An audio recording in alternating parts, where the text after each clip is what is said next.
तो जैसा कि हमने पिछले एपिसोड में देखा था कि मास्टर यू अपनी सारी होप खो चुके थे और वो चेंग से कहते हैं कि तुम कभी भी गिव अप मत करना। एक दिन ऐसा आएगा जिस दिन तुम्हें मेरी बात सच लगने लगेगी, तब तुम हर किसी से अपने आप को सबसे स्ट्रॉन्ग पाओगे। याद रखना, मुझे तुम पर पूरा भरोसा है। अब आगे तो इस एपिसोड की स्टार्टिंग में हम देखते हैं कि डीमन क्लेन वाले अपने अगले अटैक करने के लिए पूरी तरीके से तैयार थे, क्योंकि अब उनके जीतने की चांसेस 100% हो गए थे। जिसके साथ ही मास्टर यू डीमन जनरल से कहते हैं कि तुम्हारे पेरेंट्स ब्लैक एंड बेली से थे, उन्होंने अपने ही दोस्तों को धोखा दिया, जिस थाली में खाया उसी में छेद किया।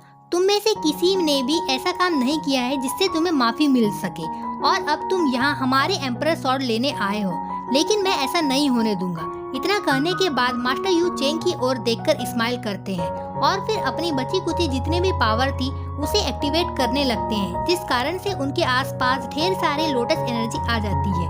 जिसके बाद वो फुल स्पीड में डीमन जनरल की ओर आगे बढ़ते हैं। ये देख बाकी स्टूडेंट और मास्टर बैरियर को प्रोटेक्ट करते हुए मास्टर यू को पुकार रहे थे, क्योंकि उन्हें भी अच्छे से पता था कि अब कुछ नहीं हो सकता। दूसरी तरफ इस सीन को देखकर डीमन क्लेन की गर्ल कहती है कि यहाँ कितना अच्छा इमोशनल ड्रामा चल रहा है। वहीं डीमन जनरल भी मास्टर यू को आते देख कहता है कि तुम्हें क्या लगा तुम मुझे खत्म कर दोगे। इतना कहके वो अपना नया अटैक डीमन फायर अटैक कर देता है। वो फायर फॉर्मेशन सीधे जाकर मास्टर यू से टकराता है। मास्टर यू भी उस फायर फॉर्मेशन को अपनी शॉट से रोकने की पूरी कोशिश करते हैं और वो उसे रोकने में कामयाब भी हो जाते हैं, लेकिन इस कारण से वो भी आगे नहीं बढ़ पा रहे थे। जिसके बाद वो डीमन टर्टल भी उस पर अपनी फायर का यूज कर देता है, जिस वजह से मास्टर यू पर पड़ने वाला प्रेशर और बढ़ जाता है। मगर मास्टर यू उसे अब तक रोके हुए थे, लेकिन उन्हें डीमन फायर से बहुत प्रॉब्लम होने लगी थी। अब उसके बाद डीमन जनरल अपना मल्टीपल शॉट क्लोन का अटैक कर देता है और ये अटैक सीधे जाकर मास्टर यू को लग रहे होते हैं, मगर फिर भी मास्टर यू अपनी जगह से हिल नहीं रहे थे। जिसके साथ ही मास्टर यू की बॉडी धीरे धीरे ग्लो करना स्टार्ट कर देती है, जिसका मतलब है कि मास्टर यू का जाने का वक्त आ चुका है। अब ये देखकर चेंग काफी दुखी हो जाता है और उसके आंखों से आंसू टपकने लगते हैं, जो कि रुकने का नाम ही नहीं ले रहे थे। साथ ही साथ उसे अपनी पुरानी ग्रैंडपा के साथ की मेमोरी याद आने लगती है कि कैसे उसके ग्रैंडपा उसे घुमाने लाया करते थे और उसके साथ खेला करते थे। यहाँ प्रेजेंट में अब मास्टर यू की सोल डिसअपीयर हो चुकी थी। ये देख चेंग दुख से अपने घुटनों में आ जाता है और उसके मुंह से खून भी आने लगता है। वाकई मानना पड़ेगा, मास्टर यू बड़े ही ब्रेव और रिजोल्यूट पर्सन थे। वे अपने अंतिम सांस तक अपने दुश्मनों से लड़ते रहे और अपनी वैली को प्रोटेक्ट करने के लिए अपनी जान गंवा दी। मगर ये सब देखने के बाद उस डीमन जनरल को तो बड़ा मजा आ रहा था, वो जोर जोर से हंसने लगा। वहीं दूसरी तरफ सभी मास्टर और स्टूडेंट की हालत खराब हो रही थी। जिसके बाद चेंग खड़ा होता है और जनरल से कहता है, मुझे पता है कि तुम यहाँ सिस्टर सियाओ को लेने आए हो, मगर मेरे होते हुए तुम ऐसा नहीं कर पाओगे। जब तक मैं जिंदा हूँ तुम सियाओ को छू भी नहीं सकते। उसकी बात सुनने के साथ ही जनरल थोड़ा सामने आते हुए कहते हैं कि तुमने अब तक सोल गैदरिंग लेवल को पार नहीं किया है और मुझसे इतनी बड़ी बड़ी बातें कर रहे हो। इतना कहते ही जनरल अपनी एनर्जी फैलाने लगता है। ये एनर्जी इतनी ज्यादा थी कि फॉर्मेशन बनाए रखने के बाद भी उसके अंदर आ रही होती है।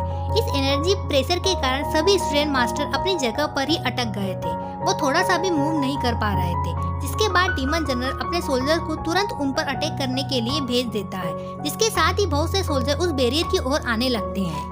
ये देख एक स्टूडेंट कहता है कि अब हम इन्हें कैसे रोकेंगे, इस ऑरा प्रेशर के कारण हम तो हिल भी नहीं पा रहे। तभी पीछे लगी बड़ी सी शॉट हिलने लगती है और वहाँ से बहुत सी एनर्जी निकलने लगती है। ये एनर्जी इतनी स्ट्रॉन्ग थी कि इसके प्रेशर से सारे सोल्जर दूर फेंका जाते हैं, जिसमें से कुछ सोल्जर डीमन जनरल के ऊपर गिरने वाले थे, लेकिन जनरल बेहद क्रूर था। वो एक हाथ से ही अपने से उन्हें दूर फेंक देता है, उसे अपने सोल्जर की भी फिक्र नहीं थी। इसके बाद हम क्या देखते हैं कि वो एम्परर स्वॉर्ड ऑटोमेटिक वाइब्रेट नहीं हुई थी, बल्कि उसे चेंग निकाल रहा था। वो अपनी पूरी पावर का यूज करके उस स्वॉर्ड को हिला पाया। ये देख लोटस वैली के सभी स्टूडेंट और मास्टर शॉक्ड थे। ऑब्वियसली जो पर्सन सोल गैदरिंग लेवल के क्रॉस नहीं कर पाया वो एम्परर स्वॉर्ड को हिला रहा है, तो सबका शॉक्ड होना तो लाजमी है। जिसके बाद दूसरे मास्टर कहते हैं कि आखिरकार हमारी वैली बच ही गई, अब हमें कुछ नहीं हो सकता क्योंकि एम्परर स्वॉर्ड जाग चुकी है। इसके साथ ही हम देखते हैं कि चेंग खुद शॉक्ड था, उसे समझ नहीं आ रहा था कि उसके साथ हो क्या रहा है। दरअसल वो उस शॉट को अपनी पावर से नहीं निकाल रहा था, बल्कि खुद वो शॉट चेंग को कंट्रोल कर रही थी।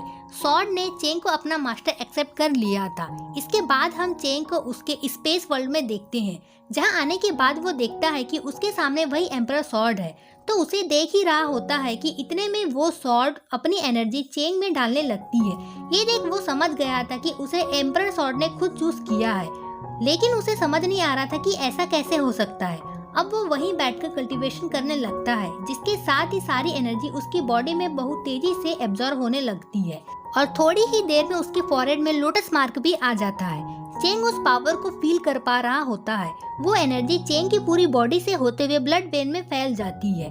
वो कल्टीवेशन करते हुए यही सोच रहा होता है कि कैसे उसे इस पावर के लिए चुना जा सकता है, क्योंकि अभी तक उसका कल्टीवेशन इतने सालों में कितना कम है, जबकि बाकी सब इतने सालों में इम्प्रूव कर रहे थे। वो तो कुछ इम्प्रूव भी नहीं किया है।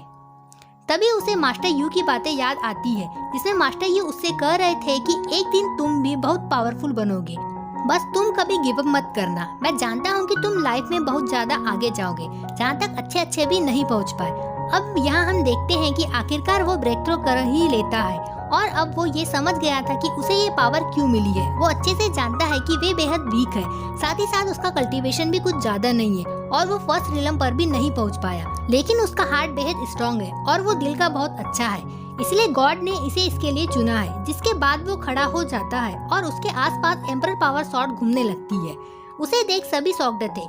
वहीं दूसरे मास्टर कहते हैं कि मास्टर यू, आप देख रहे हो ना ये क्या हो रहा है, आखिरकार हमारा क्लेन बच ही गया। साथ ही साथ वो बहुत खुश थे, जिसके साथ ही चेंग के पैर के पास एक लोटस आ जाता है और वो पूरी स्पीड से डीमन जनरल के आगे आकर खड़ा हो जाता है। उसकी स्पीड इतनी ज्यादा था कि डीमन क्लेन की गर्ल भी उसे ठीक से देख नहीं पाई। चेंग को अपने सामने देख डीमन जनरल भी कुछ सोच में पड़ा था और इसी के साथ हमारा एपिसोड यहीं पे एंड होता है। So keep watching, stay connected, मिलते हैं नेक्स्ट वीडियो में, तब तक के लिए बाय बाय। एंड गाइस, आप लोग से रिक्वेस्ट है कि हमारे चैनल को ज्यादा सपोर्ट कीजिए।